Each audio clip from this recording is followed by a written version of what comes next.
Friends, എല്ലാവർക്കും നമ്മുടെ പുതിയൊരു വീഡിയോയിലേക്ക് സ്വാഗതം. അപ്പോൾ നമ്മൾ കൊടൈക്കനാലിന് പോകാൻ വേണ്ടിയിട്ട് ഇറങ്ങിയതാണ് കേട്ടോ. അപ്പോൾ ഞങ്ങൾ 6 മണിയായപ്പോൾ ഇറങ്ങിയിട്ടുണ്ട്. എല്ലാം റെഡിയാക്കി 6 മണിക്ക് തന്നെ ഇറങ്ങി. കാരണം ഇവിടുന്ന് ഒരു 7.5 മണിക്കൂറോളം ഉണ്ട് കൊടൈക്കനാലിലേക്ക്. അപ്പോൾ നമ്മുടെ ഒരു ടാർഗറ്റ് എന്ന് പറയുന്നത് ഒരു 100 കിലോമീറ്റർ കഴിയുമ്പം നിർത്തിയിട്ട് ബ്രേക്ക്ഫാസ്റ്റ് കഴിക്കാമെന്നാണ് കേട്ടോ.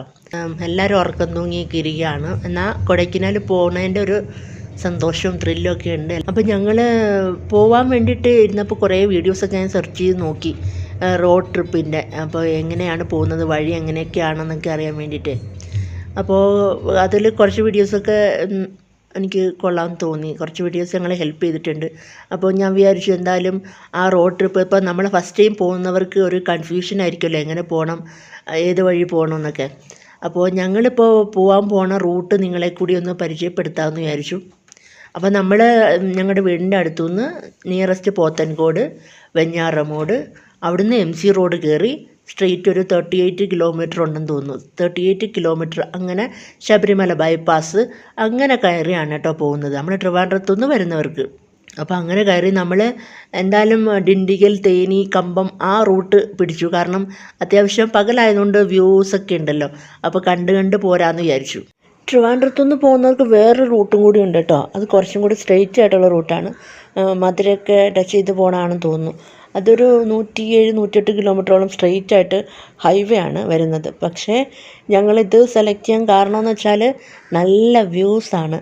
നമ്മുടെ മൂന്നാർ, കുമളിയൊക്കെ കയറി പോകുന്നതുകൊണ്ട് ഭയങ്കര വ്യൂസാണ് കേട്ടോ. നല്ല ഭംഗിയാണ് കാണാൻ. അപ്പോൾ പകൽ പോവുകയാണെങ്കിൽ എനിക്ക് തോന്നുന്നു ഈ റൂട്ടിൽ പോകുന്നതായിരിക്കും എന്തുകൊണ്ട് നല്ലത്. കാരണം ഇതെല്ലാം ടച്ച് ചെയ്ത് പോവാം, നല്ല അടിച്ചു പൊളിച്ച് പോവാം കേട്ടോ. അത്ര നല്ല വ്യൂസൊക്കെ ഉണ്ട്. അപ്പോൾ അല്ല കുറച്ചും കൂടി പെട്ടെന്ന് എത്തണം, വേഗം എത്തണം എന്നൊക്കെ ആഗ്രഹമുള്ളവർക്കാണെങ്കിൽ മറ്റേ റൂട്ട് പിടിക്കുന്നതായിരിക്കും നല്ലത്. കാരണം അത് ഹൈവേ ആണ്, സ്ട്രെയിറ്റ് റോഡുമാണ്, പെട്ടെന്ന് എത്തും. ഇടയ്ക്ക് പിന്നെ വലിയ സ്റ്റോപ്പൊന്നും ചെയ്യേണ്ട ആവശ്യം വരുന്നില്ല. ഈ റൂട്ടെന്ന് പറയുന്നത് കുറച്ച് ഭയങ്കര അടിപൊളിയാണ് കേട്ടോ, കാണാൻ സൂപ്പറാണ്. അപ്പോൾ ഞങ്ങൾ അതുകൊണ്ടാണ് ഈ റൂട്ടിലൂടെ പോകാമെന്ന് വെച്ചത്. ഇപ്പം ഞങ്ങൾ ട്രാവൽ ചെയ്യാൻ തുടങ്ങിയിട്ട് ഏതാണ്ട് ഒരു 3 മണിക്കൂറോളം ആയിട്ടുണ്ട്. അപ്പോൾ പിള്ളേർക്കൊക്കെ വിശപ്പായി തുടങ്ങി, നേരമൊക്കെ നന്നായിട്ട് എടുത്തു. പക്ഷേ അവിടെ നല്ല ഹോട്ടൽസ് ഒന്നും തുറന്നിട്ടില്ല കേട്ടോ. അത്യാവശ്യം ഒരു കടയും തുറന്നിട്ടില്ല. ഈ വരുന്ന റൂട്ടിൽ 1-2 ഒക്കെ കണ്ടിട്ടുണ്ടെന്നല്ലാതെ ഇതുവരെ കണ്ടതില്ല. അത്യാവശ്യം അങ്ങനെ ഞങ്ങൾക്കൊരു റെസ്റ്റോറൻറ്റ് കിട്ടി കേട്ടോ. അപ്പോൾ അത്യാവശ്യം നല്ല രസമുണ്ടായിരുന്നു. എനിക്ക് ഭയങ്കര എന്തോ അവിടുത്തെ കളർ കോമ്പിനേഷനൊക്കെ എനിക്ക് ഭയങ്കര ഇഷ്ടപ്പെട്ടു. അവിടെ പെയിൻറ്റിങ് ഒക്കെ വെച്ചിട്ടുണ്ടായിരുന്നു. അപ്പോൾ അതൊക്കെ കണ്ടുകൊണ്ട് ഞങ്ങളിങ്ങനെ ഇരിക്കുകയായിരുന്നു. അത്യാവശ്യം നമുക്ക് ഒതുക്കി, റോഡിൻ്റെ റൈറ്റ് സൈഡിലായിരുന്നു കേട്ടോ. അപ്പോൾ നമ്മൾ വണ്ടി അപ്പുറത്തെ ലെഫ്റ്റ് സൈഡിൽ ഇട്ടിട്ട് റോഡ് ക്രോസ് ചെയ്തിട്ട് വരികയാണ് ചെയ്തത്. അപ്പോൾ നല്ല മൊരിഞ്ഞ ദോശ. എവിടെ പോയാലും നമ്മൾ ഫസ്റ്റ് ദോശയാണ് പറയണത്, എന്നാൽ പോലും അടിപൊളി ദോശയായിരുന്നു കേട്ടോ. എനിക്ക് ഭയങ്കരമായിട്ട് ഇഷ്ടപ്പെട്ടു. നല്ല വൃത്തിയായിട്ട് നമ്മൾ ഫുഡ് കഴിക്കുമ്പോൾ അറിയാമല്ലോ, നല്ല വൃത്തിയായിട്ട് അവർ സെർവ് ചെയ്തിട്ടുണ്ട്. നല്ല സാധനങ്ങളും ആയിരുന്നു കേട്ടോ. അതുകൊണ്ട് എനിക്കൊരുപാട് ഇഷ്ടപ്പെട്ടു. ഇപ്പം നമ്മൾ റാന്നിയിൽ മാടത്തുംപടി എന്ന് പറഞ്ഞ സ്ഥലത്താണ് വന്നിരിക്കുന്നത്. അപ്പോൾ അവിടെ നമ്മൾ 100 കിലോമീറ്റർ ക്രോസ് ചെയ്തിട്ട് ഫുഡ് കഴിക്കാമെന്ന് വിചാരിച്ചു. അങ്ങനെ ബ്രേക്ക്ഫാസ്റ്റ് കഴിക്കാൻ നമുക്ക് നല്ലൊരു കട കിട്ടി കേട്ടോ. എന്താ പേര്? ആനന്ദം. റാന്നിയിലാണ്. അപ്പോൾ 100 കിലോമീറ്റർ കഴിഞ്ഞു ഞങ്ങൾ. അപ്പോൾ ഇപ്പോഴാണ് നമ്മൾ ആദ്യമായിട്ട് സ്റ്റോപ്പ് ചെയ്തത്. അപ്പോൾ ഇനി നമ്മൾ ലഞ്ചിൻ്റെ ടൈമിൽ സ്റ്റോപ്പ് ചെയ്യുന്നു വിചാരിക്കുന്നു. അപ്പോൾ നമുക്ക് പോവാം.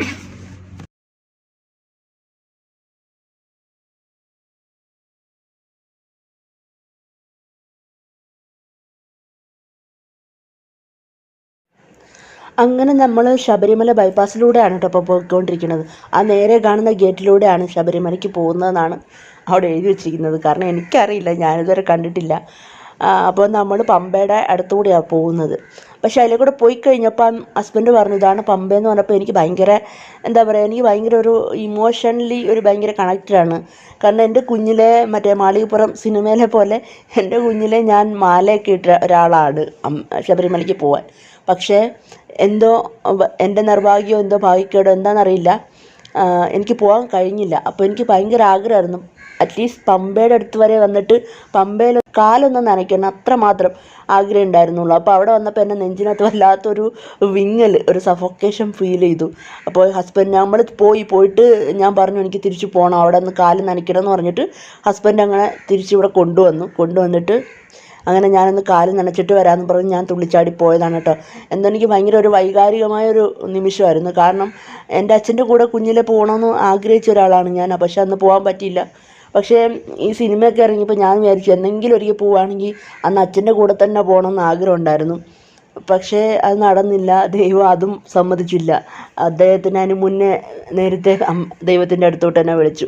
അപ്പോൾ അവിടെ കാല് മുക്കി നിൽക്കുമ്പോൾ എനിക്കൊരു എന്താ പറയുക, ഒരു വല്ലാത്തൊരു ഇമോഷൻസ് ആയിരുന്നു. അങ്ങനെ പെട്ടെന്ന് സമയം കളയണ്ടെന്ന് വെച്ചിട്ട് അങ്ങനെ അവിടെ നിന്ന് കയറി പോരുന്നു കേട്ടോ. അങ്ങനെ വീണ്ടും നമ്മൾ ഞാൻ അവിടെ ഒന്ന് നോക്കി നിന്നിട്ട് നമ്മുടെ യാത്ര വീണ്ടും തുടരുകയാണ്. നമ്മളങ്ങനെ കുമളി കയറി കേട്ടോ. കുമളി കയറിയിടം തൊട്ട് അടിപൊളി വ്യൂസാണ്, ഹൈ റേഞ്ച്, നല്ല വ്യൂസായിരുന്നു കേട്ടോ. എനിക്കൊന്ന് ഇങ്ങനെ കണ്ടുകൊണ്ട് പോകുമ്പോൾ നമുക്കൊരു റിലാക്സേഷൻ ആണ്. മറ്റേ റൂട്ടിനേക്കാളും എന്തുകൊണ്ടും നല്ലത് ഈ റൂട്ടാണ്. കുറച്ച് പാടാണ്, ഡ്രൈവ് ചെയ്യുന്നവർക്ക് കുറച്ച് ബുദ്ധിമുട്ടാണ് കേട്ടോ. കാരണം ഫുള്ള് മറ്റേ ഹെയർ പിൻസ് ആണല്ലോ, അതുകൊണ്ട് കുറച്ച് ബുദ്ധിമുട്ടുണ്ട്. പക്ഷെ എന്നാൽ പോലും നമുക്ക് ഈ നല്ല എൻജോയ്മെൻ്റ് ആണ്, കൂടെ പോകുന്നവർക്ക് നല്ല എൻജോയ്മെൻ്റ് ആണ്. ഈ കാഴ്ചകളെ കണ്ട് രസിച്ച് പോവാമല്ലോ. അങ്ങനെ ഇവിടുന്ന് നമ്മൾ ചെന്നിറങ്ങുന്നത് ഇനി കമ്പമാണ്. കമ്പം നാഷണൽ ഹൈവേ ആകുമ്പോൾ അവിടെ സ്ട്രെയിറ്റ് റോഡാണ് കേട്ടോ. ഇത് കയറി ഇറങ്ങി ചെല്ലുന്നത് നേരെ തേനി കമ്പം ആ റൂട്ടാണ്, ഡിണ്ടിഗൽ നാഷണൽ ഹൈവേ ആണ്. അപ്പോൾ അതുവഴി ആകുമ്പോൾ നമുക്ക് കുഴപ്പമില്ല, നമുക്ക് സ്ട്രെയിറ്റ് റോഡാണ്. ഒരു കൊടൈക്കനാൽ ചെല്ലുന്നിടം വരെ സ്ട്രെയിറ്റ് റോഡാണ് കേട്ടോ. സത്യം പറഞ്ഞാൽ നമ്മൾ വണ്ടർ അടിച്ചിരിക്കുകയാണ്. കാരണം നമ്മൾ മൂന്നാർക്ക് പോയിട്ടുണ്ടെങ്കിലും അവിടുന്ന് ദൂരോട്ട് നമ്മുടെ കൊച്ചു കാറിൽ ട്രിപ്പ് പോകുന്നത് ആദ്യമാണ്. അപ്പം ആ വ്യൂസൊക്കെ അടിപൊളിയായിരുന്നു കേട്ടോ. നമ്മുടെ കാറ് നമ്മളെ ചതിച്ചതുമില്ല, നല്ല അടിപൊളി ട്രിപ്പായിട്ട് നമുക്ക് കിട്ടി. കാർ ഒരു പ്രശ്നം ഉണ്ടാക്കിയില്ല. പിന്നെ റോസി ഉണ്ടായിരുന്നു. റോസിയെ വീട്ടിൽ നിർത്തിയിട്ട് പോകാൻ ഞങ്ങൾക്കൊരു മടിയായിരുന്നു, അതുകൊണ്ട് റോസിയും കൂടെ കൊണ്ടുപോയത്. കാരണം നമ്മളില്ലെങ്കിൽ റോസി നന്നായിട്ട് ഫുഡൊന്നും കഴിക്കത്തില്ല, അവൾ ഭയങ്കര ഡിപ്രഷൻ അടിച്ചിരിക്കും. പ്രത്യേകിച്ച് നമ്മൾ ആരും ഇല്ലെങ്കിൽ ഭയങ്കര വിഷമമായിരിക്കും. അങ്ങനെ അതുകൊണ്ട് അവളും കുറേ കഷ്ടപ്പെട്ടു. അവൾക്ക് ട്രാവൽ ഭയങ്കര ബുദ്ധിമുട്ടാണ്. ഒരു 2-3 മണിക്കൂർ കഴിഞ്ഞ് ആൾ വോമിറ്റ് ചെയ്യും. എന്നാൽ പോലും അവളതും സഹിച്ച് നമ്മുടെ കൂടെ അടിപൊളിയായിട്ട് വന്നു കേട്ടോ. അപ്പോൾ ഇനി നമ്മൾ സ്ട്രെയിറ്റാണ് റോഡ് പോണത്. അതുകൊണ്ട് ഈ ഹൈ റേഞ്ച് വരെ ഉള്ളൂ ആ ഒരു ബുദ്ധിമുട്ട് വരുന്നത്. പിന്നെ സ്ട്രെയിറ്റ് റോഡാണ്, പിന്നെ ഒരു വിഷയമില്ല കേട്ടോ. ഇപ്പോൾ നമ്മൾ കരിക്കൊക്കെ കുടിച്ചിട്ട് ഇങ്ങോട്ട് പോണ വഴിയില്ല, 4 കിലോമീറ്റർ കേട്ടോ. 4 കിലോമീറ്റർ വരുമ്പോൾ ഒരു ചെക്ക് പോസ്റ്റ് ഉണ്ട്. അവിടെ നമ്മൾക്ക് കൊടൈക്കനാലിട്ട് പോകുന്നതിന് എന്താടാ ഇ പാസ് വേണം. അപ്പോൾ അത് നമ്മൾ നേരത്തെ ചെയ്തിട്ടില്ല. അപ്പോൾ അതെന്താണെന്ന് അറിയാൻ വേണ്ടിയിട്ട് അവിടെ ഇരിക്കുന്ന റേഞ്ചറാ ആരോ അവിടെ ഇരിക്കുന്ന ആ സാറിൻ്റെ അടുക്ക ചോദിച്ചിട്ട് അവിടെ വെച്ച് ചെയ്യാമെന്ന് തോന്നുന്നു. അപ്പോൾ അതിന് വേണ്ടിയിട്ട് ഹസ്ബൻഡ് അങ്ങോട്ട് പോയിട്ടുണ്ട്. അപ്പോൾ നമ്മളിനി സ്ട്രെയിറ്റാണ്. അവിടെ നിന്ന് തിരിഞ്ഞു കഴിഞ്ഞാൽ പിന്നെ 54 കിലോമീറ്റർ സ്ട്രെയിറ്റ് ആണ് കേട്ടോ. അപ്പോൾ നമുക്കധികം വിശപ്പില്ലായിരുന്നു, അതാ നമ്മൾ കരിക്ക് കുടിച്ചത്. ഇനിയിപ്പോൾ അങ്ങ് നിൽക്കണ്ടല്ലോ, അങ്ങ് ചെല്ലാം. അപ്പോൾ പിള്ളേരും മുഷിഞ്ഞു, റോസിയും മുഷിഞ്ഞു. റോസി ഉണ്ട് നമ്മുടെ കൂടെ. അപ്പോൾ ഇനി ഇ പാസ് എടുത്തിട്ട് വരട്ടെ. ഇ പാസ് എടുക്കാൻ നോക്കിയിട്ട് നമ്മുടെ നെറ്റ്വർക്ക് കണക്ഷൻ കിട്ടുന്നില്ലായിരുന്നു. പിന്നെ അവരുടെ ആ ഒരു ലിങ്കും വർക്കാവുന്നില്ലായിരുന്നു കേട്ടോ. അപ്പോൾ ഇടയ്ക്ക് വെച്ചിട്ട് അവർ കൊടൈക്കനാലിലേക്ക് നമ്മൾ കയറുന്നതിന് മുന്നേ ഒരു സ്റ്റോപ്പ് ഉണ്ട്. അപ്പോൾ അവിടെ അവർ നമ്മളുടെ അഡ്രസ്സും നമ്പരും വണ്ടിയുടെ നമ്പറും എല്ലാം എഴുതി വാങ്ങിച്ചിട്ടാണ് നമ്മളെ അകത്തോട്ട് കയറ്റി വിട്ടത് കേട്ടോ.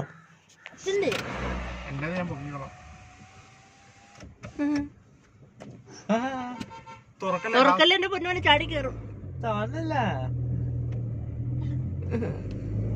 അവർ തെളിച്ച റോഡിൽ കയറി കളിക്കും. അവർക്ക് ബുദ്ധിയുണ്ട്, മനസ്സിലായ.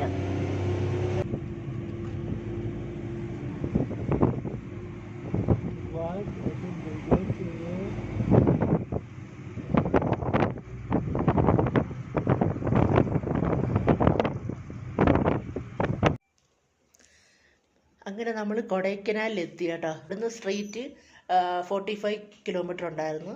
എന്ന് വെച്ചാൽ ഇങ്ങനെ സിക്സാഗ് ആയിരുന്നു കേട്ടോ, ഹെയർ പിൻസ് ആയിരുന്നു. അങ്ങനെ ഇവിടെ എത്തി. ഇവിടെ വന്നിറങ്ങിയപ്പം ഭയങ്കര തണുപ്പ്, ഒടുക്കത്തെ തണുപ്പ്. അപ്പോൾ പെട്ടിയിൽ വെച്ചിരുന്ന ഈ ഹൂഡിയൊക്കെ എടുത്തിട്ടിട്ട് ഇവിടെ ഇരിക്കുകയാണ്. റൂമിലോട്ട് വന്നേ ഉള്ളൂ. അങ്ങനെ നമ്മൾ ട്രിവാൻഡ്രം ടു കൊടൈക്കനാൽ എത്തിയിട്ടുണ്ട്. അപ്പോൾ ഒന്ന് റിലാക്സ് ചെയ്യട്ടെ. ബാക്കി നെക്സ്റ്റ് വ്ളോഗിൽ കാണാം കേട്ടോ.